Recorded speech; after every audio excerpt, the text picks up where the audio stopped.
আমার নবী বলেন, তোমার এই রোজার ইবাদতটা তুমি করেছো, এটা সবচেয়ে বড় কাজ একটা করেছো। তবে বড় কাজ করতে গেলে সেখানে ভুলও হতে পারে। এই জন্য ভুলের খেসারত যেন কিয়ামতের ময়দানে কোনো আমল দিয়ে দিতে না হয়। এই জন্য পৃথিবীতেই সেই রোজাটাকে সুন্দর করে আল্লাহর কাছে এটাকে প্রিয়পাত্র করার জন্য আমাদের প্রিয় নবী সাল্লাল্লাহু আলাইহি ওয়াসাল্লাম আমাদের উপরে ওয়াজিব করে দিয়েছেন সাদাকাতুল ফিতর। কি দিয়েছেন? ঈদুল ফিতরের কি ফিতরা, ফিতরা তিনি ওয়াজিব করে দিয়েছেন। ফিতরা কেন? হযরত আব্দুল্লাহ ইবনে আব্বাস রাদিয়াল্লাহু তাআলা বলছেন, ফারাজা রাসূলুল্লাহ সাল্লাল্লাহু আলাইহি ওয়াসাল্লাম সাদাকাতুল ফিতর তাহরাতাল লিসিয়ামি মিনার রাফসি ওয়াল লাগওয়ি ওয়া তু'মাতাল লিল মাসাকিন। নবী করিম সাল্লাল্লাহু আলাইহি ওয়াসাল্লাম তিনি ফরজ করে দিয়েছেন। নবী তো আর ফরজ করেন না, ফরজ হয় আল্লাহর পক্ষ থেকে, কিন্তু শব্দ ব্যবহার হয়। দেখেন এখানে নবীর শানে ফরজ শব্দ ব্যবহার করছেন হযরত আব্দুল্লাহ ইবনে আব্বাস, কিন্তু অর্থ হবে ওয়াজিব। অর্থ হবে কি? তাহলে আপনাকে আলেম হইতে হবে, তো আপনাকে আলেম হইতে হবে। আপনি খামাখা 20 টাকার তারাবি 8 টাকাত বানাবেন, আপনি আলেম না, কেউ না, এটা আপনি পাইলেন কই? আপনি বাদ দেন ওই সমস্ত জিনিস, ওটা আলেমদের দায়িত্ব। আলেমরা কি বলেছে?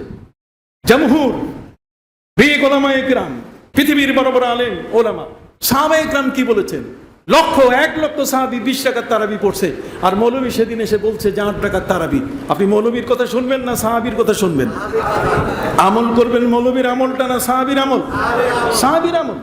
সম্মানিত সুধী, আজ আমাদেরকে বিভ্রান্তি ফেলে দিচ্ছে এই সমস্ত কিছু লোক। এ কারণে আপনাদের সতর্কতা, এখন আলেমরা বেঁচে আছে, এখন আলেমরা কি বেঁচে আছে। সবার কথায় সবটা হয় না, সবার কথায় সবটা করা যাবে না। আমাদের এই ফিকহি অর্থাৎ শরীয়তের যে মাসলা মাসাইল, এটা ইমাম আবু হানিফা রহমতুল্লাহ আলাইহি থেকে 40 জন আলেমের বোর্ডে এটা স্বীকৃত হয়ে এটা রিসার্চ করে সঠিকভাবে আমাদের কাছে চলে এসছে। আর এইটার মধ্যে কেউ সন্দেহ সৃষ্টি করতেই পারে, তাই সন্দেহ সৃষ্টি করলেই আপনি ওই দিকে দৌড় দিবেন। সন্দেহটা নিরসন করার মতো যোগ্যতা ক্ষমতা আমাদের মধ্যে নাই। কথা বুঝতে পারলেন? আপনি যদি সন্দেহটা দূর করতে চান তাহলে আপনি পারবেন না। আপনার চেয়ে বড় যারা আছে তারা অলরেডি আপনার পক্ষে তার জবাব দিয়ে দিয়েছেন। যা হোক, আমাদের এই যে রোজাটা, রোজার মধ্যে ত্রুটি বিচ্যুতি হয়েছে, এই ত্রুটি বিচ্যুতিগুলো দূর করতে এটার সম্পূরক হিসাবে রোজাটা যেন একটা পূর্ণ রোজায় পরিণত হয়, এই জন্য সাদাকাতুল ফিতর, সাদাকাতুল ফিতর এটা নবীজি ওয়াজিব করে দিয়েছেন। এটা আপনি কি করবেন? এই সাদাকাতুল ফিতর ওয়াহিয়া সাউম মিন তামারিন আও শাইরিন আও নিসফু সাইম মিন কামহিন। নবী করিম সাল্লাল্লাহু আলাইহি ওয়াসাল্লাম বলছেন, যদি কেউ খেজুর দিয়ে সাদকাতুল ফিতর দেয় তাহলে যেন সে 1 সা দেয়। 1 সা মানে 3 সের 8 ছটা। কথা কর না, 3 সের কি 8 ছটাক আগের হিসাব। কথা বুঝতে পারছেন তো? এই 3 সের 8 ছটাকের একটা হিসাব 3.5 সের, এই সেরের হিসাবে সে যেন খেজুর দেয়। এখন আসেন, খেজুরের হিসাবে তো আমরা যেতে চাই না। বাংলাদেশের সমস্ত মানুষকে আমরা হয়তো ডায়াবেটিস বানাই দিছি, আর নাহলে পাকিস্তানি বানাই দিছি। ডায়াবেটিস শব্দের অর্থ হলো যে রুটি ছাড়া আর কিছু খায় না। সব মানুষকে আমরা রুটিওয়ালা বানাই দিছি। এই জন্য আমাদের দেশে আমরা আটার হিসাব করি, আমরা আটার হিসাব করে ঈদুল ফিতরের ফিতরাটা হিসাব করি। এটা উচিত নয়। আমার নবী সাল্লাল্লাহু আলাইহি ওয়াসাল্লাম বলেছেন সাদকাতুল ফিতর হবে কুতে বালাত, কুতে বালাত। আরেকবার বলি, কুতে বালাত। পৃথিবীর মধ্যে প্রায় 57টা মুসলিম রাষ্ট্র আছে, তার মধ্যে 42টি মুসলিম রাষ্ট্রের মধ্যে এই সাদকাতুল ফিতর হচ্ছে ওই এলাকায়, ওই অঞ্চলের মধ্যে সাধারণ মানুষ কি খেয়ে বেঁচে থাকে।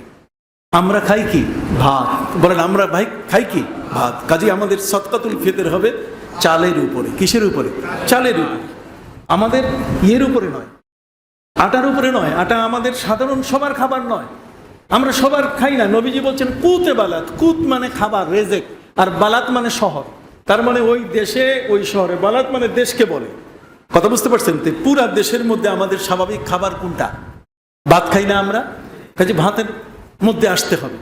সম্মানিত যদি আমরা কি করি? আটার হিসাবে আমরা যত কমাইয়া পারি, আটা ভাঙ্গানো, আটা এটাকে ইয়ে করে। এখন আটার সব ব্যবসা তো এখন বড় লোকের হাতে, সব ব্যবসা এখন বড় লোকের হাতে।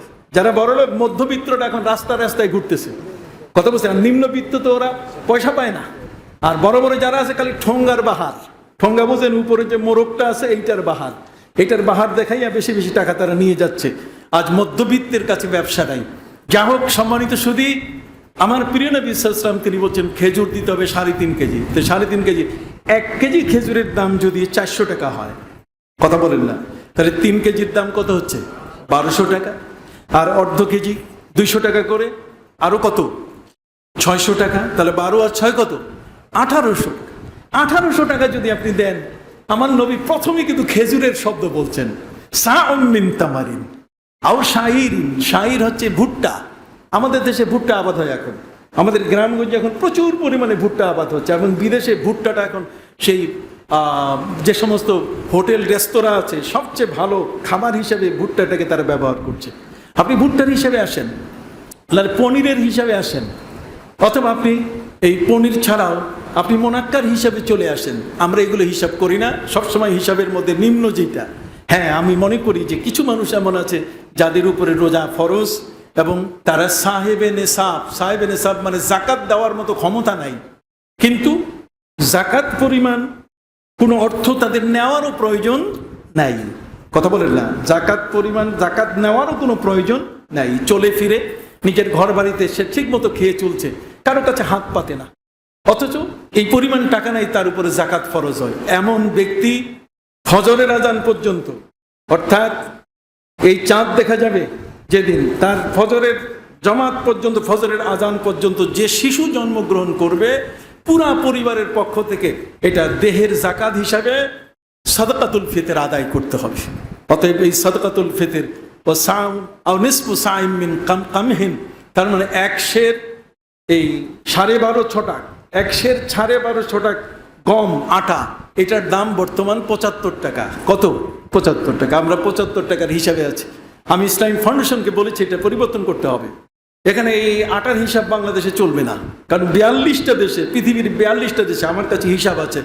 সৌদি আরব পর্যন্ত চালের দামে তারা কি দেয়? সৌদি আরব ওরা চাউলের দামে ফিতরা আদায় করে। কথা বুঝতে পারছেন? ইন্দোনেশিয়া চাউলের দামে আদায় করে। শুধু আমরাই এই আটার দামে একেবারে যাতে গরিবকে ঠকানো যায় এই চিন্তায় আমরা ব্যস্ত।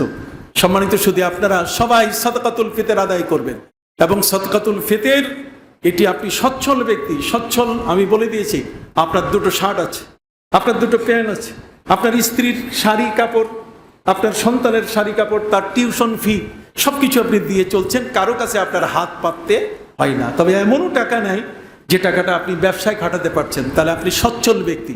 অতএব সচ্ছল ব্যক্তি হিসাবে আপনি সাহেবে নেশাব, তার মানে নেশাব পরিমাণ অর্থ আপনার কাছে আছে, কিন্তু আপনি মালিকে নেশাব না। একটা হচ্ছে সাহেবে নেশাব, আরেকটা হচ্ছে মালিকে নেশাব। সাহেবে নেশাব মানে এই পরিমাণ আমার চলার মতো আছে, আর মালিকে নেশাব মানে এর বাইরে আমার প্রায় 52,000 টাকা যদি থাকে, কারণ 52.5 ভরি রূপার দাম 52,500 টাকা। তো 52,500 টাকা পরিমাণ অর্থ, এটা যদি ব্যবসায় খাটে, তাহলে ব্যবসায় খাটলে তার উপরে জাকাত কি হবে? শতকরা 2.5 টাকা হারে ফরজ হয়ে যাবে। এটা একটা ফরজ ইবাদত।